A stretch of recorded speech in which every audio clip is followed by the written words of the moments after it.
One of the reasons that I know a lot of what I've been telling you is the truth is because I see the results of the verses in front of me.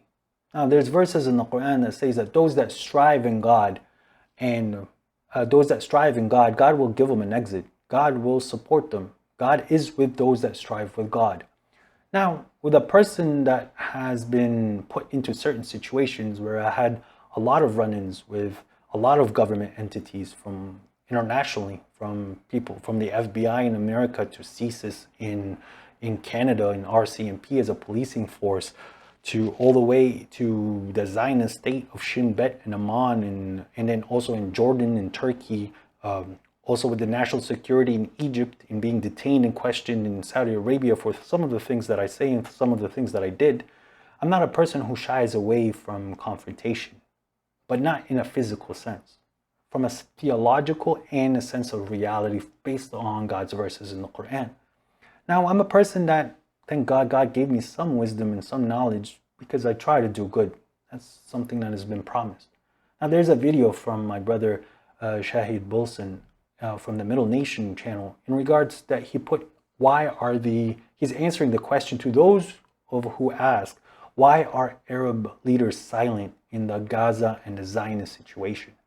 He did say some things that just didn't sit right with me. And I just hope I can open a dialogue with you, Brother Bolsen, in regards to this thing that you said, some of the things that you said. And maybe I can show you a different perspective on why people are saying what they're saying. Yes, there's a lot of laymen that are detached from the Quran and detached from the social structure and the politics that people play, where they're saying things that doesn't make sense. But there is people that have some understanding and some knowledge, people who've dealt with certain politicians on certain levels, for me to answer you on some of the things that you're saying. So without further ado, I'm just going to play the video, and then I'll pause it at certain times just to answer you, brother, and hopefully you could see the reasoning why I reject a lot of what they presume is structure and doctrine, which people like to say it's Sunnah or the Salaf. And then at the same time, I'm going to show you how people, including yourself, you're claiming that people are detached from reality when you're measuring up to something that is not reality in the first place. So here we go. Without further ado, let's just jump into the video. These people just sound like they sound the same as the non-Muslims, who constantly repeat, why don't Muslims condemn terrorism every time there's any kind of an attack? When in reality, Muslims everywhere are falling over each other to try to get to a microphone just to condemn and to denounce terrorism. But no matter how many times Muslims condemn and denounce terrorism, there are some people who will never hear it. They don't hear it, not because it isn't being said, but because they're deaf. They have a biased deafness, a deafness that's from their own bias. But I know you're very well aware that even if someone does go on a microphone and condemn a certain organization that claims that they're Muslim or condemns a certain terrorist attack, the other side doesn't care. They're just putting it to make the community look like villains. That's something that's very clear, right? So when they're asking you to condemn Hamas and the attacks of Hamas, it's not about Hamas. It's about the ideology that drove Hamas to do what they're doing. They're not calling Hamas the terrorist. They're calling Islamic jihad terrorism. Okay, so they want to associate the word jihad and terrorism, which this is the problem. It's not about you condemning it or people running to the microphone to tell people certain things so that they can fit in their community. It's what you want to say later on is the reality, dealing with the reality. The reality is they're trying to break the verses of God by attaching things that are good for them as something that is evil. It's very simple. And the same is true for all these people who are constantly repeating, why are the Muslim countries, why are the Muslim leaders all silent? Why are the Arab countries, why are the Arab regimes saying nothing about Palestine? Why are they doing nothing? It's because you're not listening. Because you're not listening, you think nothing is being said. But it wouldn't matter really, even if you were listening, because you have the same biased deafness that non-Muslims have with regards to Muslims condemning terrorism. You have a biased blindness, so you can't see what's going on. I mean, for whatever reason, there are people who treat their own presumptions and their own preconceived biases as if they're actual reliable sources of information. Okay, that is very true. That people are always taking their bias and what they usually see as their as factual evidence almost. But the problem is because you've been let down so many times, you just expect another letdown. So being slapped across the face 8 times and then you're fed 2 times, like out of 10 times, if someone slaps you 8 times across the face and it feeds you 2 times, you're going to be expecting a slap more likely than some food, and you're going to be complaining more than you're happy. But if the person is saying don't bite the hand that feeds you, well, you're slapping me 8 times, you're barely feeding me. So those presumptions are not based on a whim. It's because of the experiences that people have been going through constantly. And now, the problem is the lack of education. The problem countries that are in the Middle East are not the Gulf regions, which you're going to talk about the Gulf. It's the countries that are in the Levant: Lebanon, Syria, Jordan, Iraq, Iran, Afghanistan. I know that's outside of the Levant, and then Egypt and then North Africa. Why is there a problem there? It's because of the lack of education. Well, look at the countries that are bordering, other than Jordan, the Zionist state. They've been economically bankrupt. They've been economically removed from any sense of making any progress. And they're constantly put down to not be able to proceed. And their education for the masses has been lacking.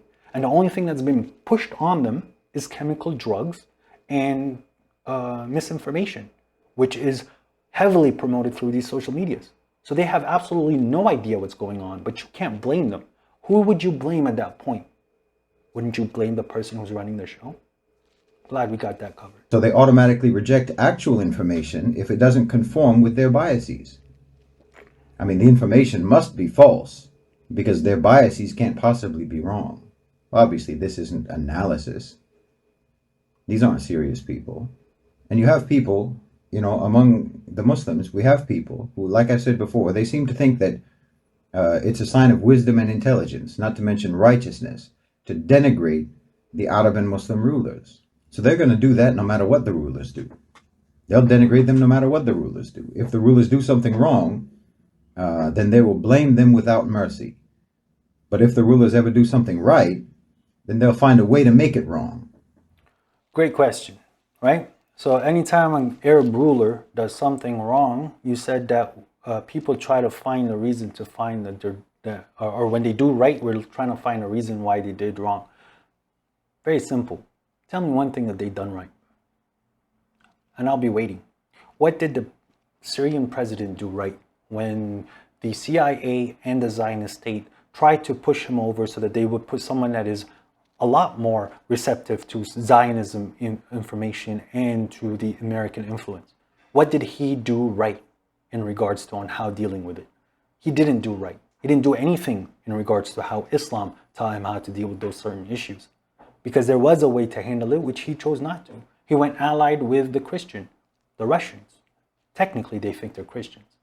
But that's what he did. He threw over his own religion for his politics and the way he's seen the way the world is running.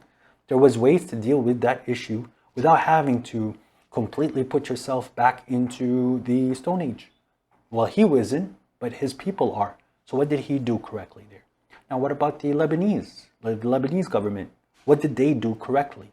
They've been broke for the last couple of years because of American Zionist pressure.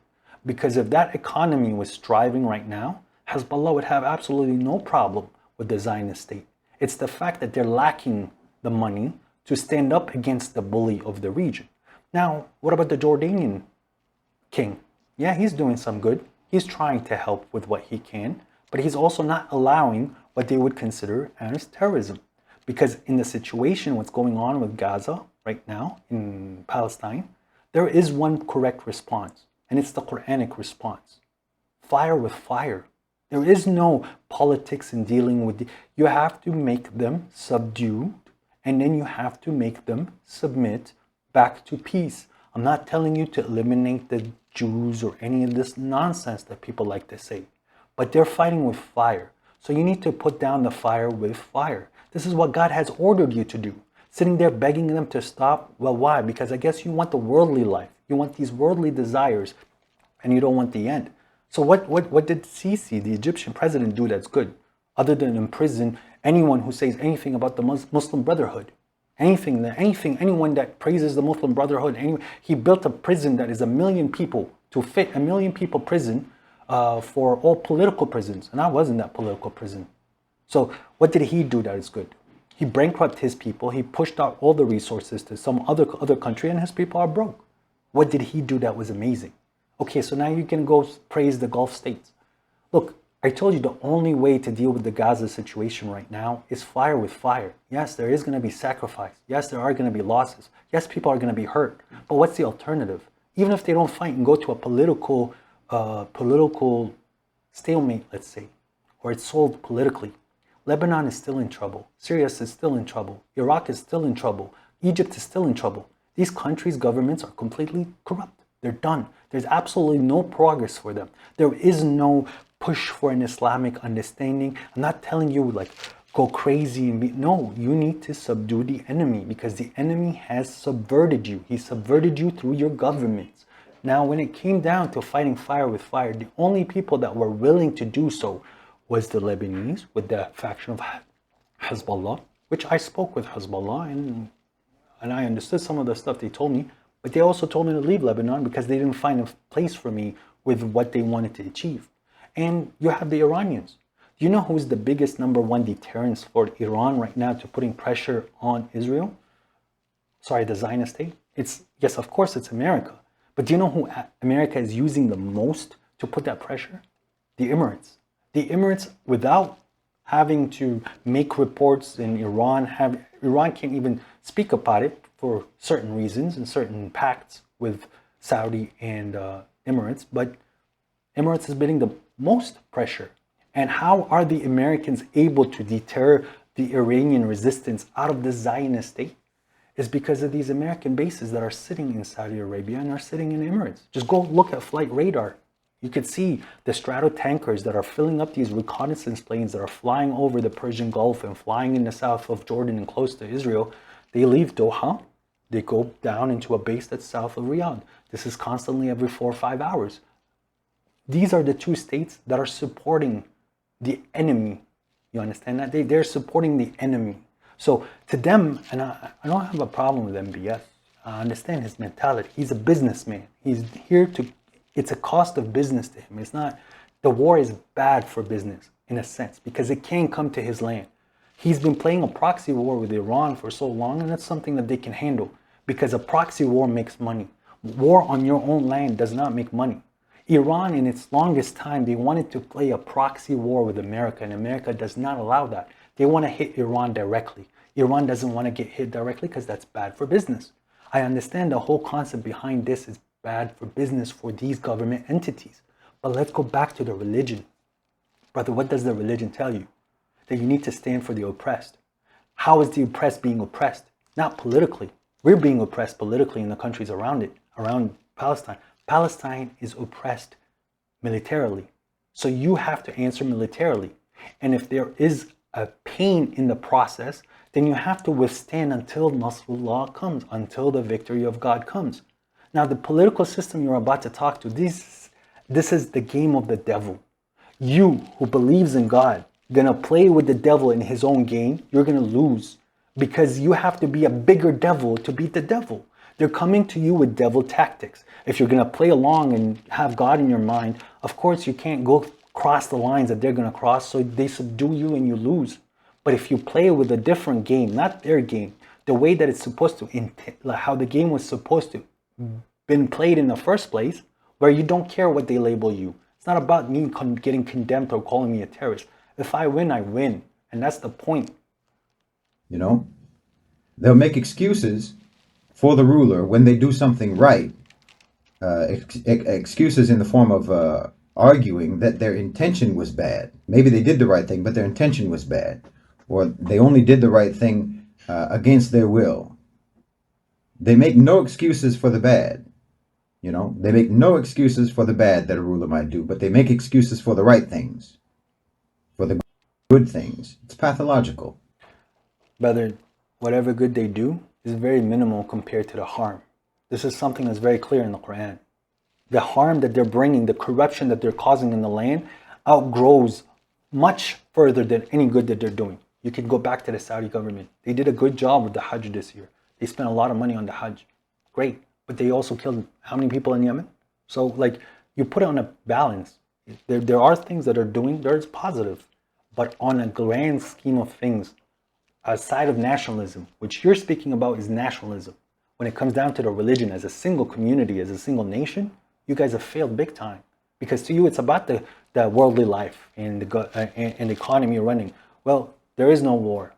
Most of the people are going to go back to being in an inflated economy with interests eating them alive. God said that whoever's dealing with interests is fighting God and his messenger, angels and all sorts of entities that are going to push you off the path.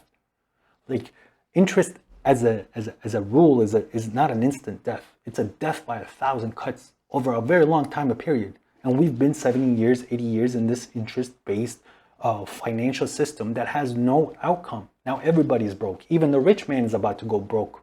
So this is the problem with interest. So what good are they doing in a sense for pushing the community forward?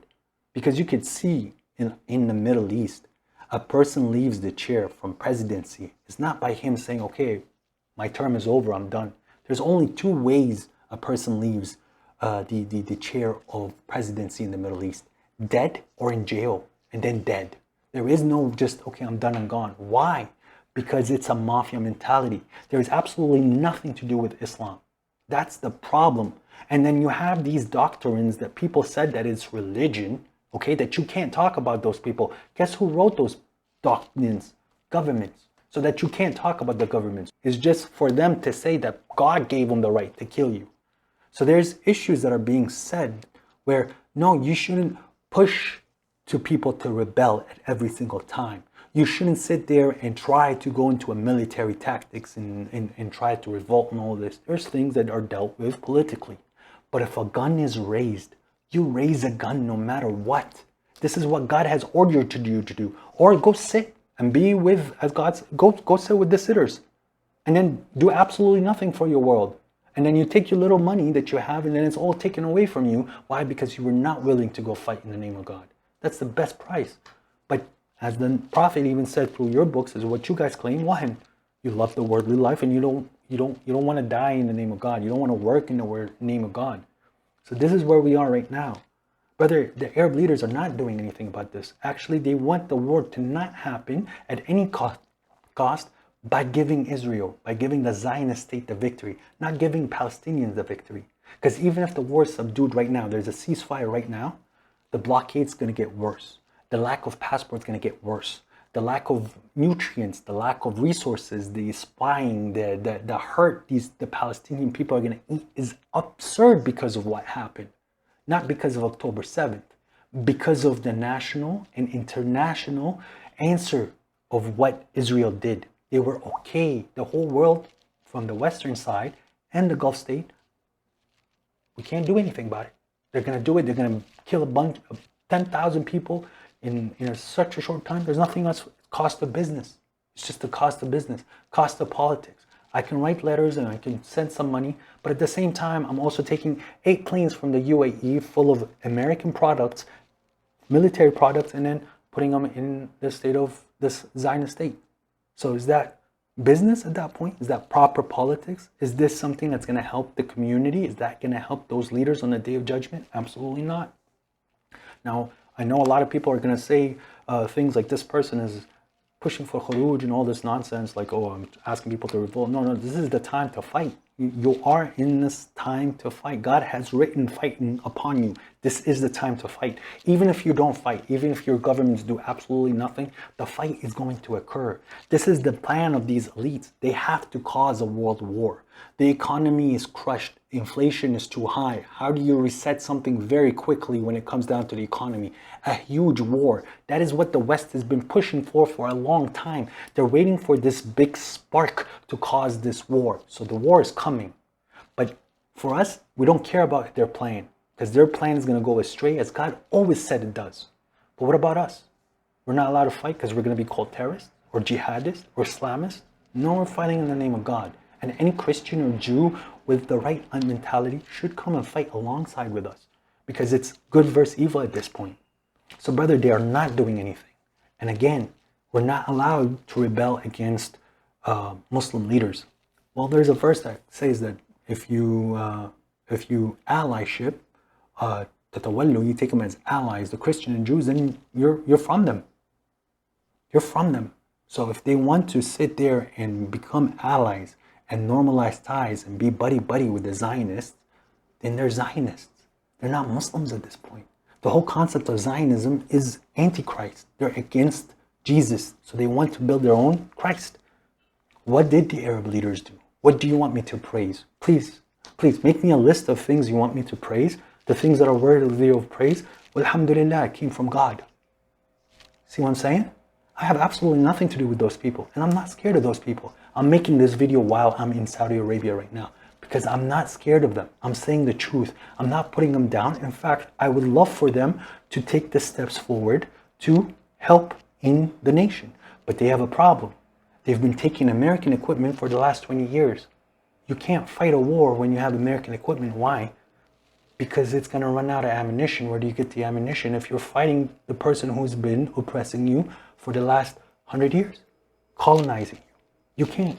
So they need to take steps forward of getting their own military. But they should have recognized that 10 years ago, 20 years ago. Are we waiting for another war with the Zionist state for this to happen? I don't think we're going to get another chance the way, I'm not going to say a chance in a sense. We're not going to get another chance to prove that we are believers. Because you can see the state that we're in. If this is going to sit down and nothing happens, God's anger is not going to be on the West, because that's already there. It's going to be on us. And that's the problem. There are so many people who have like MBS derangement syndrome. Just like they used to talk about with Trump. Bin Salman derangement syndrome. Mohammed bin Zayed derangement syndrome. And it prevents them from having any sense of objectivity or impartial understanding of the world. And in fact, anyone who is objective, they will berate them as a fanboy or an apologist.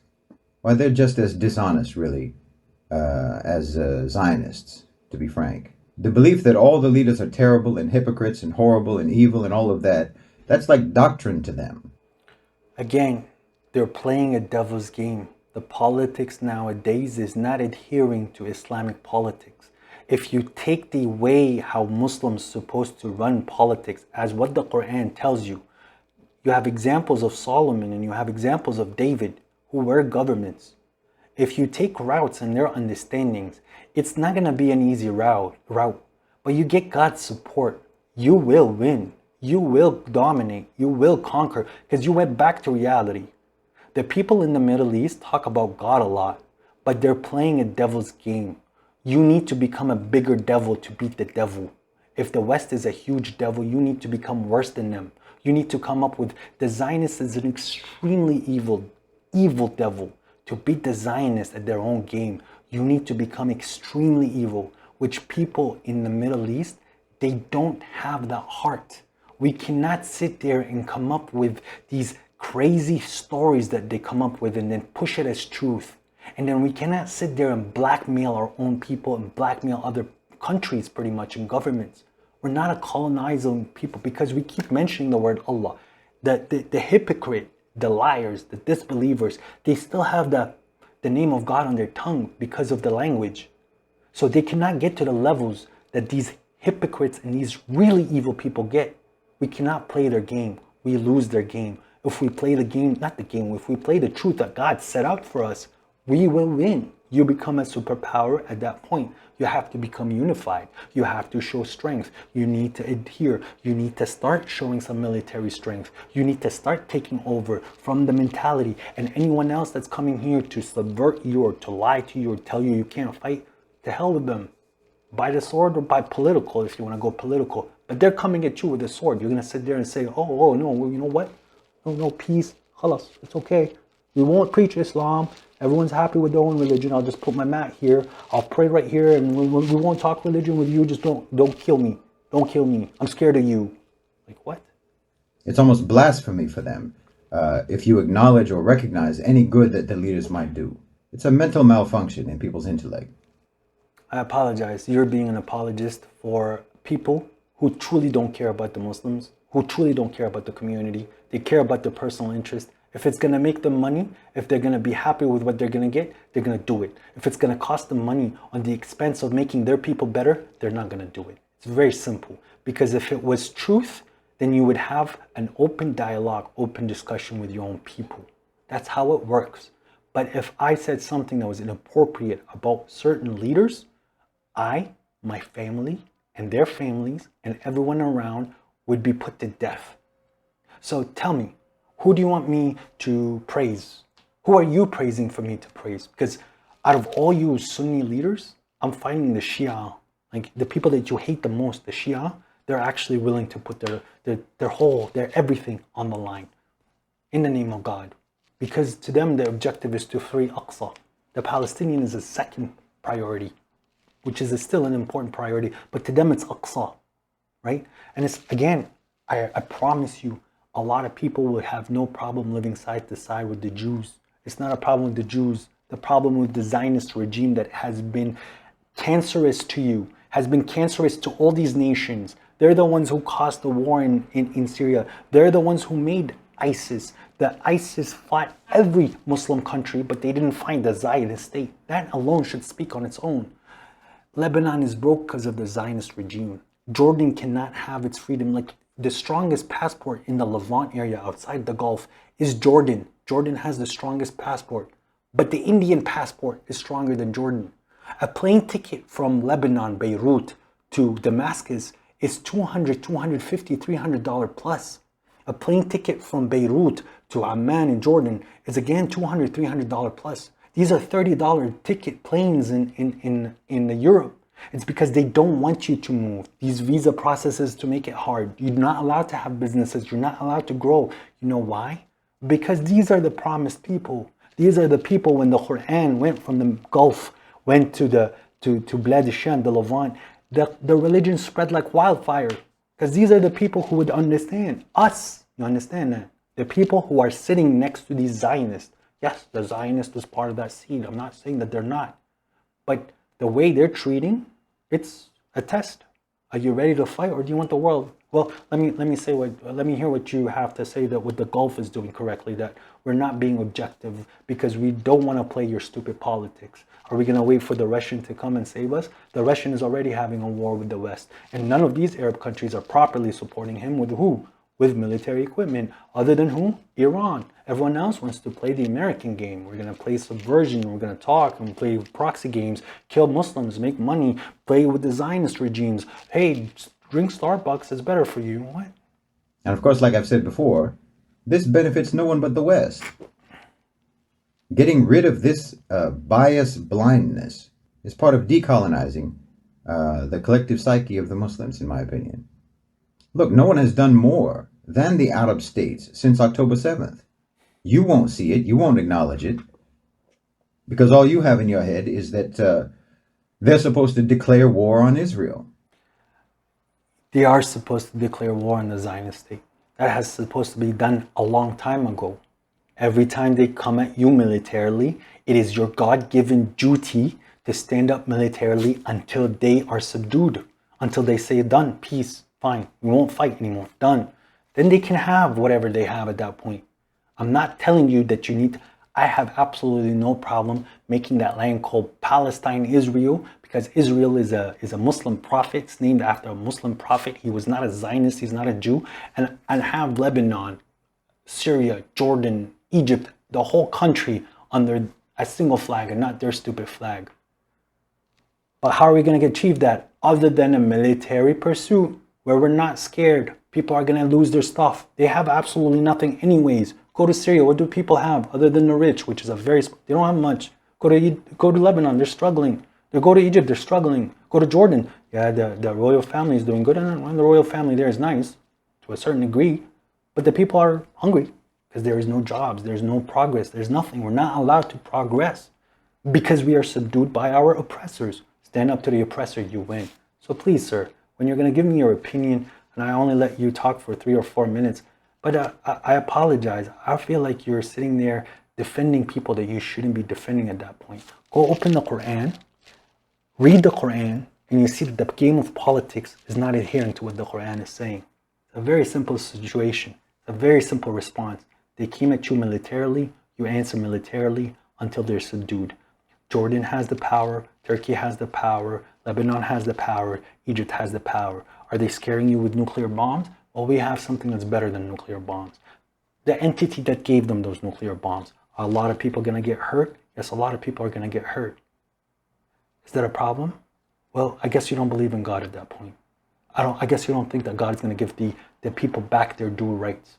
And we're not going to be the ones who's going to be blowing up the nuclear bomb. But are you going to sit there and be defiled and abused and oppressed and placed down like a little dog for the rest of your life because the guy has a nuclear bomb? Well, then let the smoke come, because they're the ones who's going to suffer, not us. The believer goes to heaven.